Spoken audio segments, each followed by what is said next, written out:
Hello, I'm Micks Mowers, Mower Man, and welcome to my channel. In today's video, I'm going to be working on this Mountfield. I think it's a 414, no, it's a 164. It's coming for a service anyway, but it has got a little tiny problem, which would be the make or break if the machine would start or not start. Want to get on and do that, and then I can then get on and do the service. The full service will include a new spark plug, an air filter, whether it be a new air filter or just the old one cleaned, because there are only sponge ones in these. It wants a pull cord just looking at, because the pull cord handle, the pulley end is actually just snapped off, so I get a second hand one of those. Possibly a carburettor clean, blade sharpen and balance, and an oil change. That's pretty much the standard lawnmower service, and on these 414s and the 164s, they're exactly the same. I have loads of videos on how to fully service those, and those videos can be found at the end of this video. With the end segment, they come up with a video of how to service this machine. But it's not why it's in predominantly, it's in for a different issue, which is a leaking fuel system, which we're going to look at. And with these 164s and 414s, you have to make sure you buy the right part. I'll show you that in 2 seconds. But before I get on, I did receive a parcel. And the parcel is from one of my Viking friends. He's over in Denmark. Now, I didn't actually ask for anything. He had a live stream, and I popped into his live stream. Not that I can understand a blinking word he says, because he speaks in this foreign language, no idea. But he emailed me to say, send me your address, Mick, and I'll send you some bits. And I didn't email him back, because I didn't go into his live stream to receive something back. I went in there just to support his channel. I didn't want anything back. However, somehow he's got hold of my address, probably through one of my WhatsApp small engine community guys, so one of you is a traitor, and have sent my mate Klaus my address, and I've got a parcel. That's where it is. But I'm actually quite thankful I have got a parcel, really, because one, I love a parcel, and two, it's from my very good Viking friend Klaus, who's got a channel called Hobby Motor. Fantastic YouTuber. He's got some great content on there. Only problem is, can't understand a word he says. But when he does speak English, not when he speaks English very well, but I sort of need a translator. He is down to earth and a stand-up guy. That's what I will say about Klaus. He is a stand-up guy. So he's given me. Now Echo don't sell their products, their merchandise like that. You have to be a dealer. So Klaus has given me a rather nice Echo cap, which I quite like. I like the black one, but I especially like this tan one. And this is more my style of cap. That's absolutely lush. I love that. So he's given me a cap, 2 caps. Thank you very much, Klaus. And he's given me some packaging. More packaging. He's given me a WD-40 microfiber cloth, which is I use a lot of WD-40, as you know. I don't know if it's got WD-40 written on it, is it? It's just a plain one. Oh, it's a plain one. Oh no, it's got a WD-40 label on it. There you go. So a microfiber cloth for cleaning down mowers, blowing your nose, wiping your backside or whatever. That's absolutely brilliant. Cheers, Klaus. And he's also given me, in a suspicious Denmark, it looks like a drug bag where you get drugs out of. That's what it looks like. Of course, lots of things over there are illegal. He's given me a Hobby Motor sticker, which I would have put up on my sticker wall, but unfortunately, when I was cutting trees down, my sticker wall took a burn, so it's over there. I'm going to try and repair it, patch it up, but I will put your sticker on my board at some point, Klaus. And let me put that out of the way. And he's also given me, because Klaus likes a beer, he's given me a rather nice, I quite like these. These are cool. He's given me a Hobby Motor bottle opener. But what I like about it is simplicity. It's not like my ones, they're just full of jazz. This is just quite nice, quite small, and will fit lovely on my keys. So therefore, that's what's going to go on my keys. So when I'm out and about, I can just go pop a beer and or bottle of Coke, and there you go. So thank you very much, Klaus, my Viking friend. Much appreciated as always. Absolute stand-up gentleman, and yeah, a good friend of mine. So thank you for that, Klaus. I've got a carburettor here, which goes on an Echo, which I've got to do later on at some point. But I've been ill. I've been quite rough of late. For those of you that don't know, I've been laid up in bed for about 5-6 days. Somehow I managed to pick up a lovely belt of food poisoning. I think it was from some chicken I cooked, but I don't think it's because I cooked it wrong. I think the chicken was bad, fresh from the shop. It was because I think it was such a hot day. I went to 4 or 5 shops with Riley Bum, and I think the chicken went off in the car. Anyway, I cooked up when I got home, as I normally do, and within 3 or 4 hours I was on the toilet, and that's pretty much where I remained for 5 days. Needless to say, I had a bum like a Japanese flag. So I've lost about half a stone in weight because of that, which is good for my weight loss. But my God, it was bad for my own health. So I'm all back together now. But I have had this machine up and waiting to be done for about a week and a half. So I want to get it done. I don't like things laying around in the old garden waiting to be done. So I'll get it done. But yeah, I'm back to my normal stupid self, and my internal combustion has settled down. And I'm just going to be steering clear of chicken for a little while, just to make sure. So that's where I am. And today we're going to be doing a video on this 164. It's a really simple fix, but some people just may not know how to do it. And there's a little tiny catch in what you should do or what you should buy to fix this as well. You can't just buy standard stuff. So you need to buy specialist stuff apparently. So we'll go from there. If this is your first time watching Micks Mowers and Mower, hit your subscribe button, whack the old bell, set notifications to all. That way you'll be told each time I upload another video. So without further ado, let's get down dirty and let's fix this fuel system leak on this little tiny Mountfield 414. Okay, so Mountfield's on the top. I said a 414 in the intro, it's a 164. I'm going to spray some WD-40 all over this machine. Just let it soak. It's just full of dust, full of crud.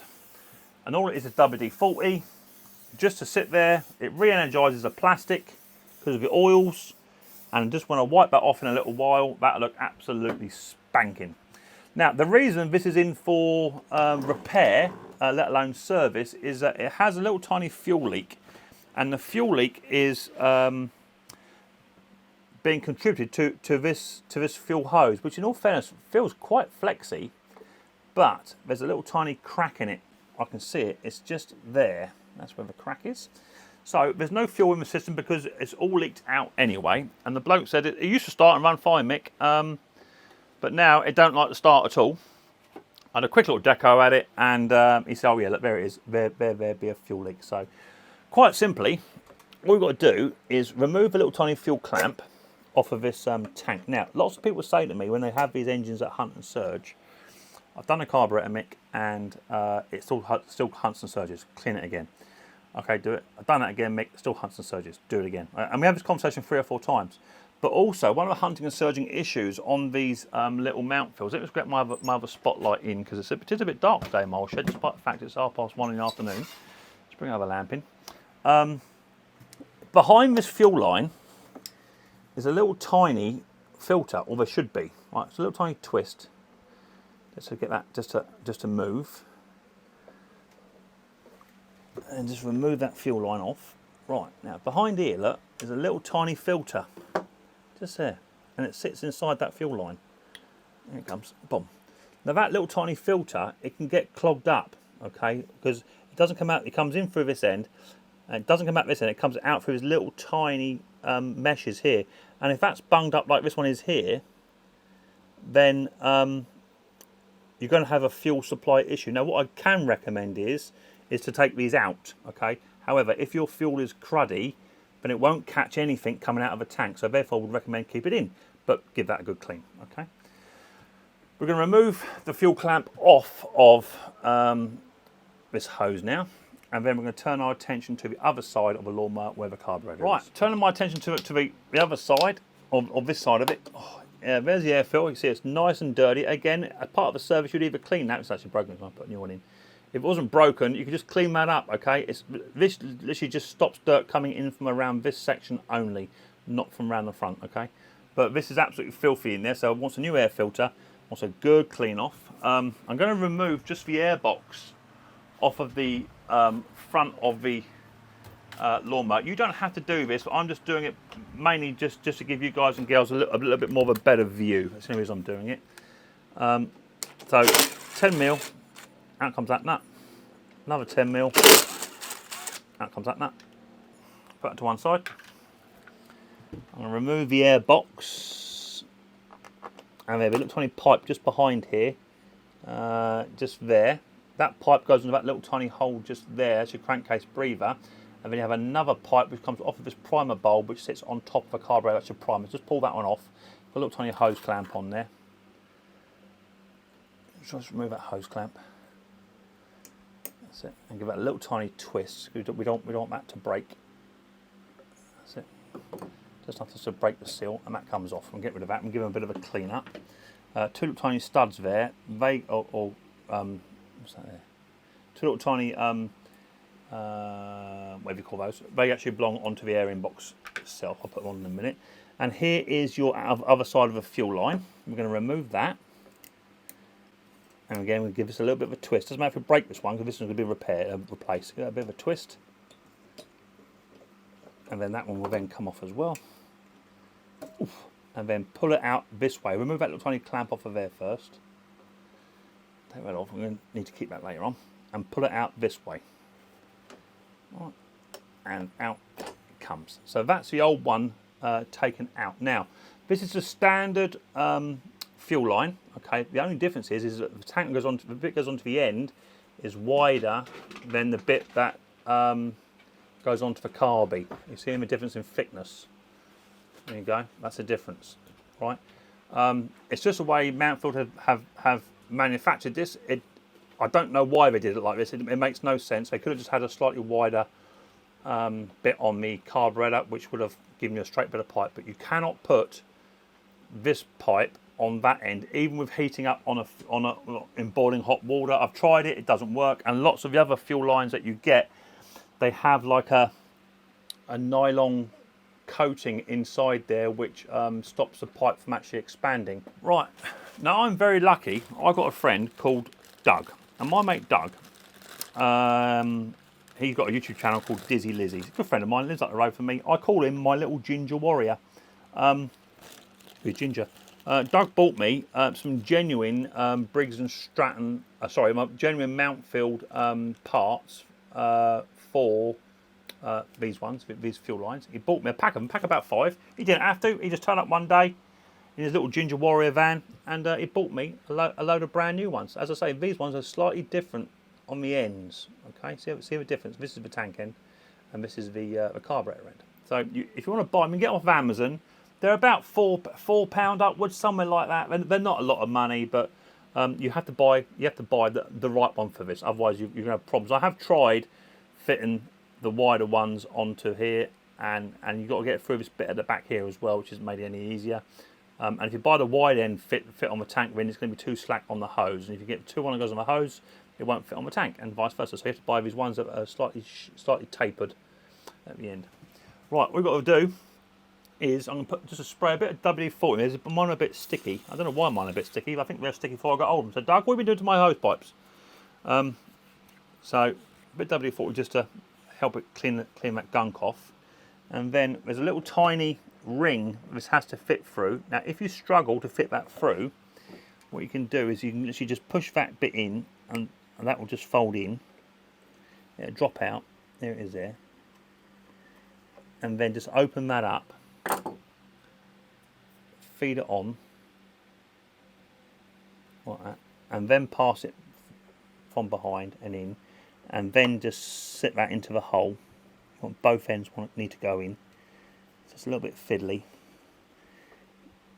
It's got a clamp down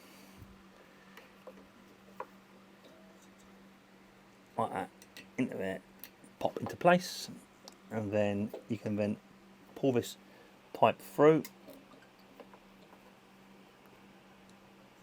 just enough to get it onto the carby.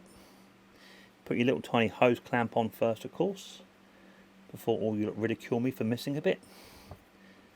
No dirt in there, Mick. That goes onto there beautifully. Hose clamp on. Another hose clamp on the back end.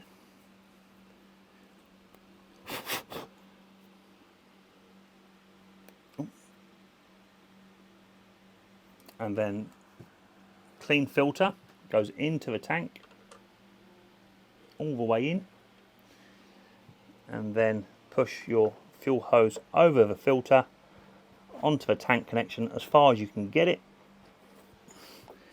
Then slip your little tiny clamp on over top of all of that.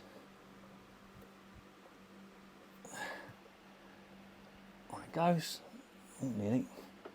Fingers and thumbs, fingers and thumbs. That's it, that's on. And there you go. One fuel hose now fitted back onto a Mountfield 414 or 164. They're exactly the same. You can then refit your airbox. do your 2 little 10 mils up, put your sponge back on, or buy a new sponge, whatever you want to do, and then that's how you change your fuel line on your Mountfield 414 or 164. So there you go, how easy and simple is that? Quick little fuel hose change on a Mountfield 164 or 414, and on this one, this is where it was actually broken.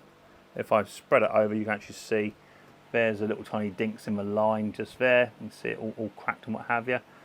It just happens over time. And for a brand new hose, about £4, £4.50, maybe even £7 in places, depends where you get them from. But you can get your lawnmower back up and running and not leaking, which is more importantly, which means the carburettor is now running correctly. It gives you an opportunity to also remove the filter out of the tank. That's a key one. If that's blocked up, or you've got any ethanol in your tank, it gets filtered through there and it clogs your filter up, which will then stop your constant fuel flow, which will then lead to hunting and surging. So if it's not the carburettor, check that fuel filter, and then it's still hunting and surging, go back to the carburettor and clean it again and again and again and again, until it stops doing what it's doing. So hopefully that does help for you. If it did help, then hit the subscribe button, whack the old bell, set notifications to all. That way you'll be told next time I upload a video, and I look forward to you girls and guys next time. Micks Mowers very, very soon. But don't forget, much more importantly, take it easy.